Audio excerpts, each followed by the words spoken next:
7 चरणों में होंगे लोकसभा के चुनाव। 11 अप्रैल को पहला और 19 मई को आखिरी दौर के पड़ेंगे वोट। 23 मई को होगा नतीजों का ऐलान।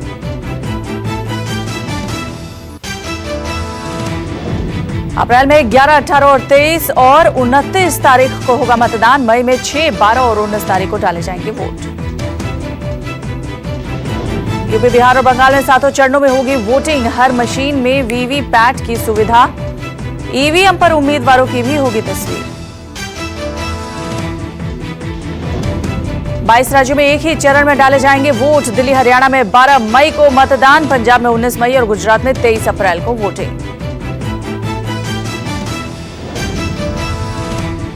लोकसभा के साथ 4 राज्यों के विधानसभा चुनाव का भी ऐलान। आंध्र प्रदेश, सिक्किम, ओडिशा और अरुणाचल में होंगे चुनाव।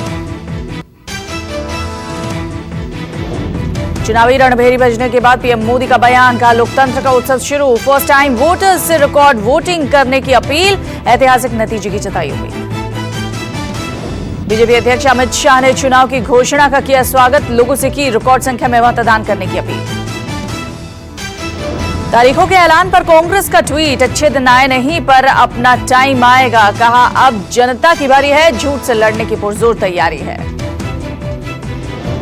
बीएसपी सुप्रीमो मायावती ने कहा, चुनाव में करोड़ों गरीब, मजदूर, किसान, महिला, युवा की जबरदस्त भागीदारी। स्वतंत्र, निष्पक्ष और शांतिपूर्ण मतदान कराना बेहद जरूरी। एसपी अध्यक्ष अखिलेश यादव का ट्वीट। उम्मीद और एकता के लिए मतदान करना है। गरीबों और किसानों के लिए करेंगे काम। नौजवानों और महिलाओं को सशक्त बनाएंगे। चुनाव की तारीखों पर मौलाना खालिद रशीद फिरंगी महली ने जताया एतराज। चांद दिखने पर 6 मई से रोजे शुरू होने की कही बात। फिरंगी महली ने कहा, रोजे शुरू होने पर 6, 12 और 19 मई की वोटिंग में रोजेदारों को होगी परेशानी। चुनाव आयोग से तारीखें बदलने की बात।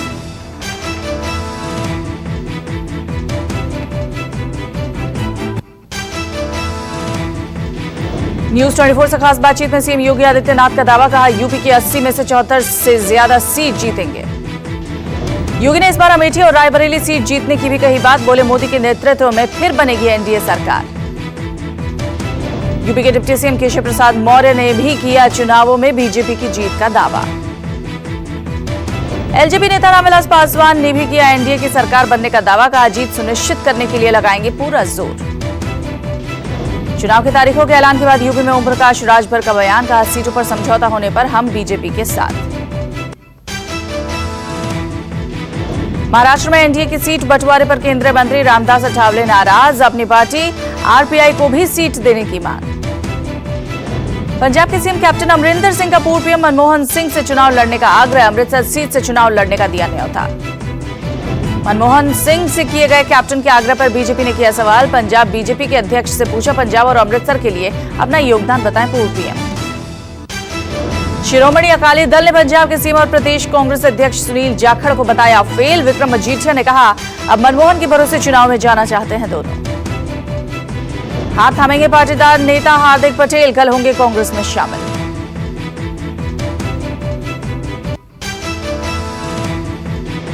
चुनाव की तारीखों के ऐलान के बाद शुरू हुआ पोस्टर, बैनर, होर्डिंग हटाने का काम। जगह जगह हुआ अभियान। दिल्ली में आज मेरा बूथ मेरा गौरव कार्यक्रम को संबोधित करेंगे कांग्रेस अध्यक्ष राहुल गांधी। प्रदेश के बूथ प्रभारियों को देंगे चुनावी टिप्स। लोकसभा चुनाव की रणनीति को लेकर चेन्नई में आज डीएमके का मंथन। पार्टी अध्यक्ष एमके स्टालिन ने बुलाई बैठक। आज पद्म पुरस्कारों से देश की 56 हस्तियां को नवाजेंगे राष्ट्रपति रामनाथ कोविंद। राष्ट्रपति भवन में होगा कार्यक्रम। पानीपत के चर्चित समझौता ब्लास्ट केस में 12 साल बाद आज फैसला आने की उम्मीद। पंचकुला की स्पेशल न्यायिक अदालत सुना सकती है फैसला। फाइनल बहस के बाद कोर्ट ने इस फैसला को रख लिया था सुरक्षित। असीम आनंद समेत 4 आरोपियों पर आ सकता है बड़ा फैसला।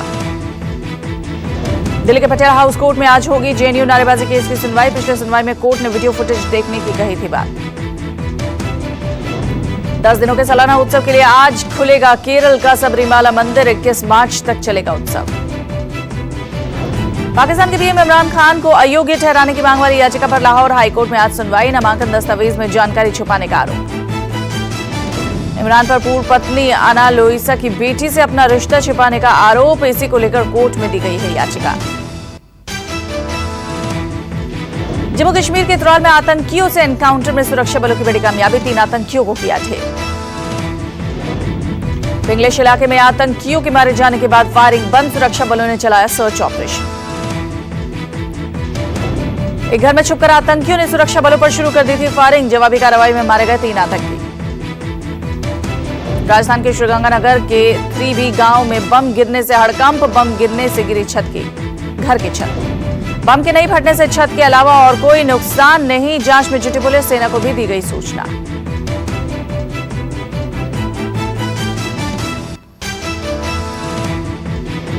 अक्षरधाम मंदिर के पास हुआ दर्दनाक हादसा, कार में आग लगने से 3 लोगों की मौत, 2 घायल। फ्लाईओवर के पास पहुंचती अचानक कार में लगी आग, हादसे में जलने से 2 बेटियों के साथ महिला की गई जान। 2 साल की बेटी के साथ किसी तरह बाहर निकला कार चला रहा पिता, कार में लगी थी CNG। मुंबई के दादर रेलवे स्टेशन पर हुए हादसे का CCTV फुटेज आया सामने, स्थानीय और RPF जवानों ने बचाई एक महिला की जान। MP के इंदौर में बैग बनाने की फैक्ट्री में लगी आग, मौके पर पहुंचे आग बुझाने के लिए दमकल कर्मी। यूपी के बागपत में सिपाही दंपति की लाश मिलने से मची सनसनी, हत्या के बाद पति ने की खुदकुशी। मौके से मिले सुसाइड नोट में आपसी मनमुटाव का जिक्र, पत्नी के रिश्तेदारों को ठहराया जिम्मेदार, मामले की जांच में जुटी पुलिस। दिल्ली के जनकपुरी में पुलिस बीट बॉक्स के सामने महिला से झपट मारी, CCTV में कैद हुई तस्वीर। बाइक सवार 2 बदमाशों ने महिला से पर्स छीना, बाइक समेत काफी दूर तक घिसकती रही पीड़ित। पर्स में थे 20,000 कैश समेत जरूरी कागजात, पुलिस पर पीड़ित को पर्स गिरने की बात कहने का दबाव बनाने का आरोप।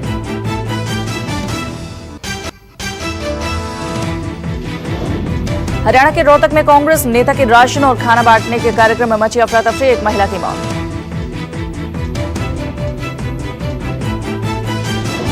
होली मिलन समारोह के नाम पर कांग्रेस नेता मोहित धनवंतरे ने रखा था चुनावी कार्यक्रम, अफरा तफरी के दौरान दबी 2 महिलाएं। MP के जबलपुर में कुएं में गिरा जंगली बैल, पुलिस ने कड़ी मशक्कत के बाद रस्सियों के सहारे रेस्क्यू किया।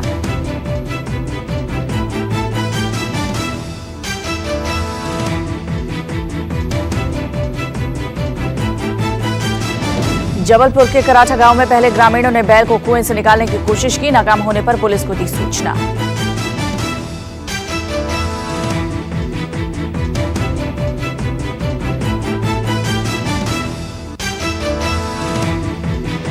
दिल्ली में फिर बदल सकता है मौसम का मिजाज, नोएडा, गाजियाबाद, गुरुग्राम और फरीदाबाद में भी हो सकती है बारिश।